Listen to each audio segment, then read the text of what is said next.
Mudahkanlah urusan orang lain, maka hidup Anda akan menjadi jauh lebih mudah. Subscribe channel pemberdayaan diri ini dengan cara mudah. Tekan tombol merah. Terima kasih.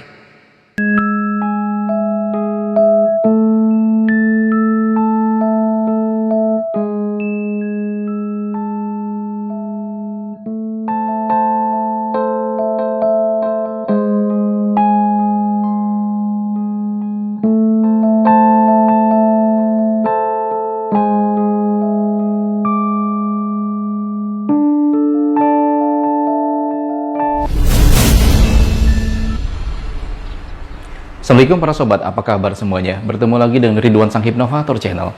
Di video kali ini, saya akan bahas tentang 7 jenis orang yang sulit ditelepati. Informasi ini penting, khususnya bagi Anda yang sedang praktek ilmu telepati yang saya ajarkan. Tapi ada kendala, mengapa si target itu belum ada perubahan. Sebelum kita lanjutkan video ini, pastikan Anda sudah menekan tombol subscribe dan nyalakan loncengnya, agar Anda selalu update dengan video terbaru dari saya. So, saksikan terus video saya.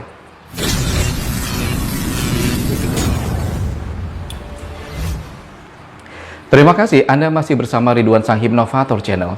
Seperti saya sebutkan sebelumnya, di video kali ini saya akan jelaskan 7 jenis orang yang sulit ditelepati. Anda harus tahu bahwa manusia itu punya beberapa jenis yang berhubungan dengan daya tangkapnya, nalarnya, ataupun berhubungan dengan komunikasi sosialnya.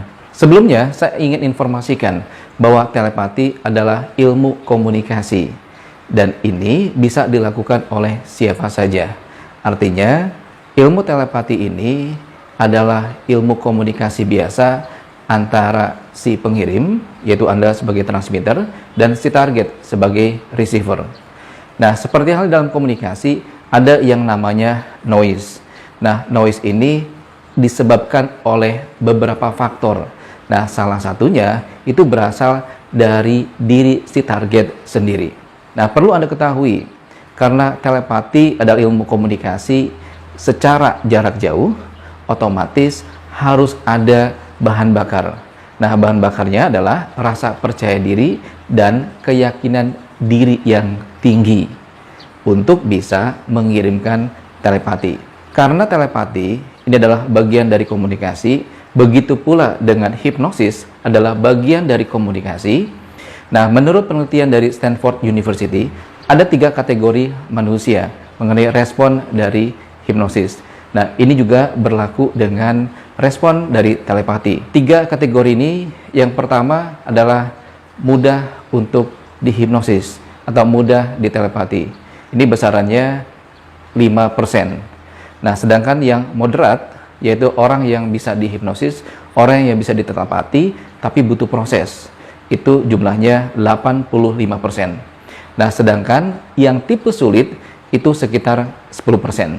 Artinya, itu memang ada variasi manusia atau target yang bisa dihipnosis, bisa diajak komunikasi, ataupun yang ditelepati. Artinya, semua orang sebenarnya bisa ditelepati.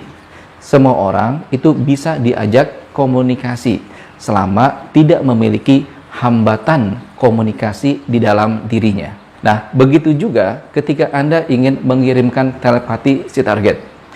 Anda harus paham dan Anda harus tahu terlebih dahulu siapa si target ini. Nah, untuk pemula, sebaiknya Anda berlatih telepati kepada orang yang memiliki ikatan emosional dengan Anda. Contohnya, kakak dengan adik, ataupun misalkan orang tua ke anak. Jadi ada ikatan emosional. Ataupun siapapun yang Anda kenal, yang Anda sudah klik dan sudah memiliki ikatan emosional. Nah, setelah Anda berhasil melalui tahap pemula, baru Anda lanjutkan ke tahap selanjutnya. Misalkan kepada gebetan atau kepada mantan. Anda juga harus tahu dan paham, ternyata ada 7 jenis orang yang sulit ditelepati. Sulit ini bukan berarti tidak bisa sama sekali ditelepati ya. Bisa ditelepati, tapi butuh proses yang lebih panjang. Nah, itu bisa hitungan minggu, juga bisa hitungan bulan. Nah, inilah 7 jenis orangnya. Yang pertama adalah dia memiliki ego yang tinggi. Dia bisa sombong, bisa juga keras hati, gengsinya juga tinggi. Nah, orang ini sebetulnya bisa ditelepati, tapi dia tidak mengakui di dalam dirinya ketika kita sedang berkomunikasi di alam bawah sadarnya. Ketika kita coba kirimkan pesan telepati, ya dia itu menerima. Tapi karena gengsi, karena ego, dia tidak mau action. Jadi telepati ini sama halnya seperti komunikasi biasa. Anda berkomunikasi dengan orang di depan Anda secara verbal. Kalau kita bicara dan menyampaikan pesan, pasti dia dengar kan? Tapi urusan dia itu mau melakukan apa yang kita sampaikan, itu adalah pilihan dia. Terutama manusia itu dikasih anugerah oleh Tuhan, Allah Subhanahu wa Ta'ala, itu benteng diri, yaitu RAS, Reticular Activating System. Nah, setiap orang itu RAS-nya itu beda-beda. Nah, benteng diri yang kuat atau RAS, Reticular Activating System, ini berhubungan dengan jenis yang pertama, memiliki ego yang tinggi. Nah, ketika Anda berhadapan dengan orang tersebut, dan ketika Anda ingin mentelepati orang tersebut, ini memang butuh proses yang lebih panjang. Jenis yang ketiga, ketika orang tersebut di bawah kendali pelet atau santet. Karena dalam kondisi pelet dan santet, orang tersebut memang di bawah kendali makhluk yang lain. Orang menyebutnya adalah setengah sukma. Ini memang butuh proses yang lebih panjang ketika Anda ingin mentelepatinya. Kenapa?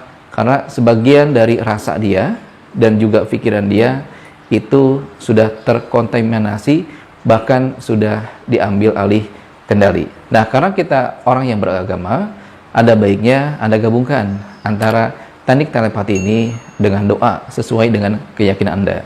Anda berdoa agar dihilangkan pengaruh-pengaruh negatif yang berhubungan dengan pelet dan santet yang dialami oleh si target. Jenis keempat yang sulit untuk ditelepati adalah tidak satu frekuensi.